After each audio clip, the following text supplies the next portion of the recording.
The Dallas Stars begin a crucial 4-game road trip tonight in Vancouver, and we have the latest news surrounding the Dallas Stars, including who is making the trip to Canada, the latest on the Stars-Mavs saga, and more.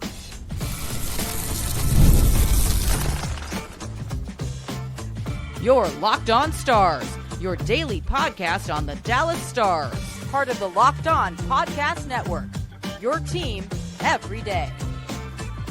Howdy, Stars fans. I'm Joey Erickson, former producer of 105 Through the Fan. Please be sure to subscribe. We are free and available wherever you get your podcasts and on YouTube. And as always, thank you so much for making us a part of your day and making us your first listen. Welcome to a Thursday edition of Locked On Stars, part of the Locked On Podcast Network, now the #1 sports podcast network. The Dallas Stars begin a crucial stretch of their season tonight in Vancouver, a 4-game road trip right as we approach Thanksgiving, as the Stars try to keep pace in the Central Division with the Colorado Avalanche. Thank you, as always, for the love and support on each and every episode here. We have the latest news surrounding the Dallas Stars, including who's making the trip to Western Canada. Mikko Rantanen will not face further discipline from the NHL for his collision with Alexander Romanov. And the latest on the Stars-Mavs saga. The Stars are punching back a bit. Get a load of this latest update by the Dallas Stars and CBS News. We'll talk about Vancouver, of course, and then I want to predict the traveling supernova. Who is going to lead the Dallas Stars in this upcoming road trip? We'll drop some predictions as well. I'm going with a dark horse on the road, so stick around for that as well. But let's jump into some of the latest news revolving the Stars. As I mentioned, Mikko Rantanen is not going to face further discipline from the NHL. I know many thought he was going to receive at least a 1-game suspension. And looking back at it, I think I have a similar perspective on this Rantanen collision with Romanov as I did with Miro Heiskanen and Mark Stone. At first, I was completely infuriated by the Mark Stone situation, but the more I watched it, the more I sort of slept on it. I could see where he was coming from with him being clipped. It was just an unfortunate situation. And I think this falls into a similar category with Rantanen driving in. He clips skates with Mayfield, and he was going to the ice. And what we naturally do, we try to put our hands up. And Romanov was just in a really bad spot. And unfortunately, Rantanen's a big guy as well. If it's Sam Steele or Ritzkovian going in there, I don't know if the same amount of force is applied to Romanov, but Rantanen puts his hands out and shoves him from behind. And Rantanen came out and said he did not do it intentionally. And he actually texted Romanov hoping he was okay. Romanov has been placed on IR. But I think it was such an unfortunate situation how everything came together. He was a couple feet away from the boards when Rantanen got clipped. Rantanen is trying to protect himself, number one, get his hands up. And it was just really bad. I mentioned right after the game, I did not like it. I actually probably at that time, I blamed Rantanen more for the hit than I am now. I think Rantanen and Stone, similar, they deserve some responsibility for it. I'm not saying he tried to hurt Romanov, but you deserve some responsibility. It was accidental, of course, and I'm not claiming intent, but you're in control of your body. It's just like your stick. It's going to happen sometimes. Those really bad collisions, and I think that was one of them last night. He did not receive a suspension, so Rantanen is good to go. But I kind of wanted to, I guess, put a bow on that situation, just kind of clear some of my thoughts. Again, I'm not trying to blame Rantanen. I don't think he's like a dirty player. All of a sudden, Mikko's dirty. He's always been lazy. He's been dirty, and you see it on Twitter and whatnot. Just stay off of that. It's non-reality when you scroll through the Twitter feed. Okay, this is probably more interesting though. Let's talk about the latest on the Stars-Mavs saga. It's just getting juicier by the minute. At this point. So this was an article from CBS News about a couple days ago, And the Stars are now claiming the Mavericks listed Las Vegas as the team headquarters. And for those of you that are not in the Mavs sphere, or maybe not following along with the Adelson family, there's always been this sort of, I think, tongue-in-cheek rumor that they're trying to move the Mavericks to Las Vegas. And maybe it's not as tongue-in-cheek anymore. But the latest is the Stars are alleging that the Mavs actually are based in Las Vegas. Documents filed by the Stars on Tuesday allege that the owners of the Mavericks have violated the Mavericks franchise agreement with the city of Dallas. According to the court documents, the franchise agreement requires the Mavericks to continuously designate the city of Dallas as a location on the team's principal corporate and executive offices. Quote here, in 2024, according to the filings with the Texas Secretary of State, the new owners of the Mavericks designated the location for the team's principal corporate and executive offices as Las Vegas, Nevada, which is 1,200 miles away and located outside the state of Texas. Obviously, Joshua M. Sandler, counsel for the Dallas Stars, said in a statement, I guess when you get to the courts, you have to be, you kind of have to make it as simple as possible and dumb it down. In other words, the Mavericks engage in the very conduct they allege entitles them to take full control of the American Airlines Center. So this is massive news. If we have the Mavs ownership complaining that the Stars are based in Frisco, and they're based in Las Vegas. I mean, that's the pot calling the kettle black right there. So what kind of power do the Mavs think they have now that they can go after the Stars? Plus, it is fascinating that they would do that knowing this. And wouldn't you think they would sort of think, hey, this is going to come out if we go after the Stars for being based in Frisco, like we're based in Las Vegas. It is mind-boggling where this thing has gotten. But that is the latest suit the Stars have filed now against the Mavs, which is fascinating that the Mavs may have made their home base in Las Vegas. So it's just what a year it has been for the Dallas Mavs organization. I say this quite a bit, but Stars fans, we are spoiled with Jim Nill and Tom Gillardi. Stars are not perfect. They haven't won a cup recently, but they're in the hunt. They're contending. They usually keep their franchise faces around. They usually keep their best players around. They don't just trade them off for a really, really crappy package and then get bailed out by the NBA by getting a number one pick. And they're still not very good to begin this year. It's been a tough start for them.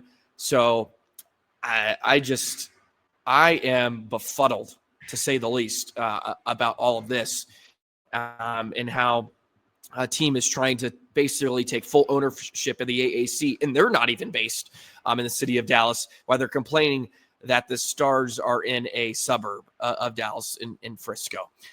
Anyways, that's the latest update there on the Stars and Mavs saga. Rantanen not suspended. Okay, we have updates on who is going to take the trip as well. So Lyubushkin and Thomas Harley not making the trip to Canada this week. Matt Duchene is, which is a good sign. Of course, Duchene is just a really unique situation at this point. He received that hit in Minnesota or against Minnesota, played the next game, hasn't played since. But he's joining the team, so I think that's a good sign. Of course, Stars just got Jamie Benn back, so that helps. Nils Lundkvist is skating, but he is still a ways away. I would think he's probably a week or two away before Lundkvist is joining. The Stars are not planning to bring a seventh defenseman on the road trip as well. Capobianco, Kuluchonak, I think actually looked really good for Dallas the other night against the Islanders. I thought the Stars' makeshift blue line was excellent.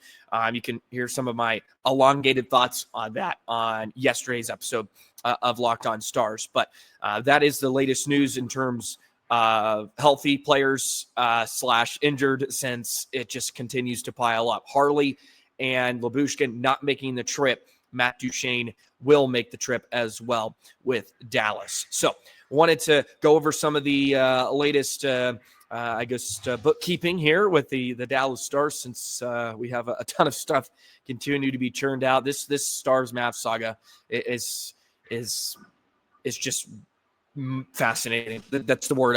It's fascinating in every sense of the word. Let's get into the Vancouver Canucks. Let's talk some hockey now. Break down what we can expect from Vancouver. Always been a tough place to play lately for Dallas, but Vancouver is going through a list of injuries themselves. We'll get into that and what to look into tonight as the Stars begin their road trip in just a moment. Today's episode of Locked On Stars is brought to you by Rugiet. Let's be real, making excuses doesn't solve everything, and we've all heard them before. It's just stress. I'm tired. It happens to everyone sometimes, but when it comes to performance, sometimes your body just needs a little extra support, and that's where Rugiet comes in.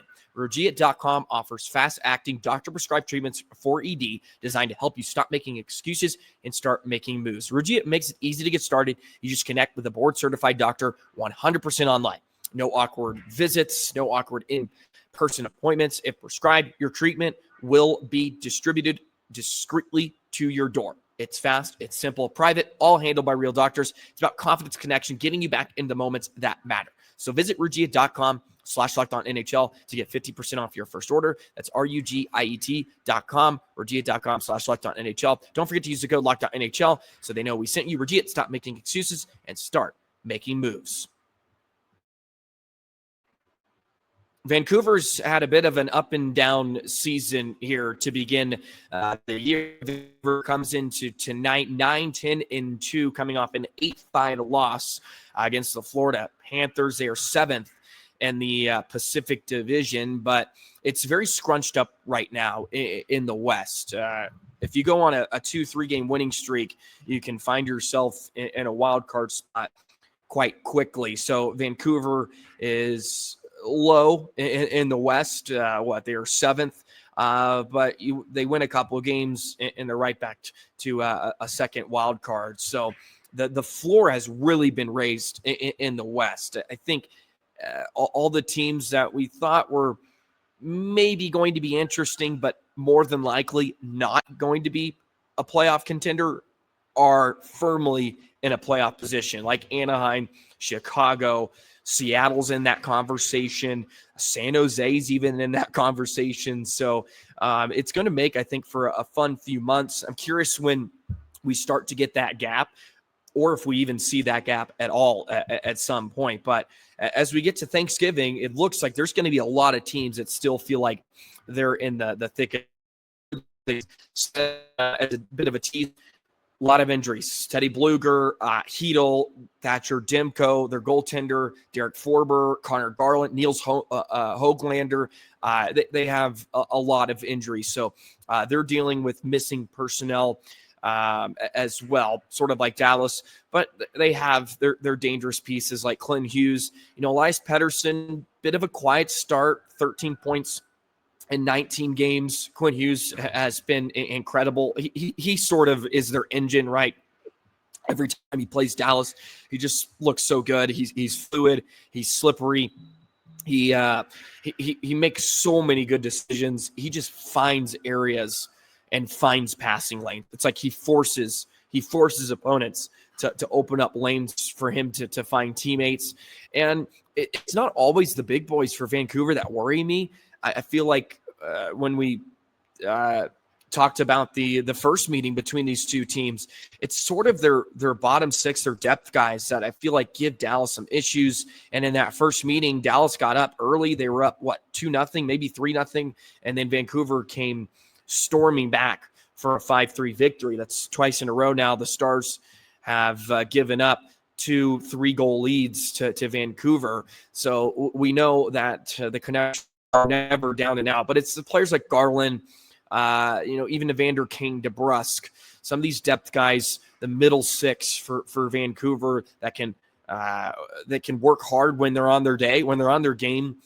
They can create problems. And with the Stars now lack of foot speed a bit on their blue line, although Capobianco is a decent skater, Kolyachonok as well, better mobility than maybe some others like a Labushkin or whatnot, or Petrovic, but they're heavy. I think Vancouver does like to play a strong physical game, and I think sometimes those are the teams that are fast can can play physical, can give Dallas some fits. But to go by the numbers here, power play for Vancouver, very good. They're 23.5%. That's 8th. Penalty kills awful. It's the worst in the NHL. So Dallas can take a big advantage of that. 27th in faceoffs. They're 17th in goals per game. They're averaging over 3, but giving up over 3.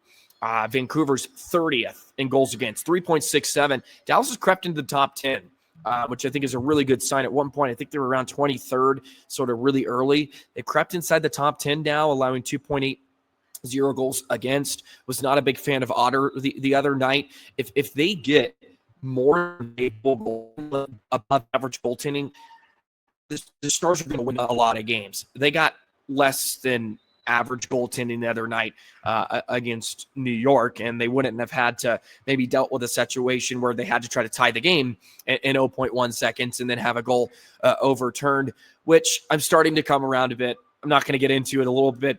I can see why it was called goaltender interference. I still don't like it, but I can see where they're coming from to some degree. Their expected goals percentage at 5-on-5, it's the worst in the NHL. 42%. So Vancouver has really struggled, and we saw that for a good chunk of the game in Dallas until it wasn't, and the Stars just completely forgot how to play hockey once again. And that's been an issue at points for Dallas where they're playing really well, and then they just stop. They let the foot off the gas. That hasn't been the case as much recently, though. They've become a bit more consistent. I think we're starting to see who the Stars are. At 5-on-5, the Canucks are being outshot 509-400, being outscored 42-39, being outchanced 264-198. So you can get some looks. You can get some really, really tasty opportunities against this Vancouver team. But what it's going to come down to for Dallas tonight, can they capitalize on those looks? Can they make Vancouver pay when they get some of those opportunities? If it's the other night where you allow teams to hang around, the Islanders kind of hung around, played a really strong defensive game. Stars struggled to get traffic in front, and they weren't able to score enough to come away with a full 2 points. Their goaltending, when Demko's healthy, very good. Kevin Lankinen, their backup, his numbers aren't beautiful. 890 save percentage, 3.44 goals against. So their goaltending is not great, and something I think the Stars can take advantage of. So they're going to get looks tonight. They think the Stars are going to come out, have a really, really decent, strong shot advantage. Can they get some of the quality looks, and can they bury some of those chances? If they do, I think the Stars win this pretty handedly tonight, but they can, of course, allow Vancouver to stay around. They're missing a lot of personnel, but can't forget about Patterson and Hughes. Those guys in themselves can keep a game close. So it's going to be a good matchup, and you want to start the road trip off on a good note, right? It's a crucial stretch for Dallas. I said in the last episode coming in, 2-2 is great. I think 3-2 I'm thinking 3-1 is probably a more realistic prediction, or at least a realistic, obtainable record for Dallas. Calgary's not very good. Seattle is okay. Vancouver is not great, but they've given us fits, so I can't just chalk that up as a 2 points. But 3-1 is a really great road trip for Dallas. So they go 2-2, it's all right. But I think 3-1 is great and is very realistic to kind of view this upcoming 4-game stretch. 3 games in Western Canada, and then end it in Seattle before they return home post Thanksgiving. Stars Canucks tonight. It's a 9:00 puck drop back home. I'm currently in New Mexico, so it's an hour earlier, which helps me. So it's an 8:00 puck drop. It's on Victory Plus as well. So looking forward to that tonight. Big one, man. The Stars get up on the Canucks. It's once they get that lead, what happens after that seems to be the real story with the Stars versus Canucks lately. So that is a preview of Vancouver. Let's make some predictions. Who's going to be the traveling supernova? We've done galaxy grades a couple of times. For those of you that are everyday listeners, shout out to you. And we make predictions, or we give galaxy grades, and the supernova is always given to basically the MVP of the game that night. So let's have a traveling supernova on this road trip. Who's going to lead the charge for Dallas? I have a bit of a dark horse, so I'll share mine in just a moment.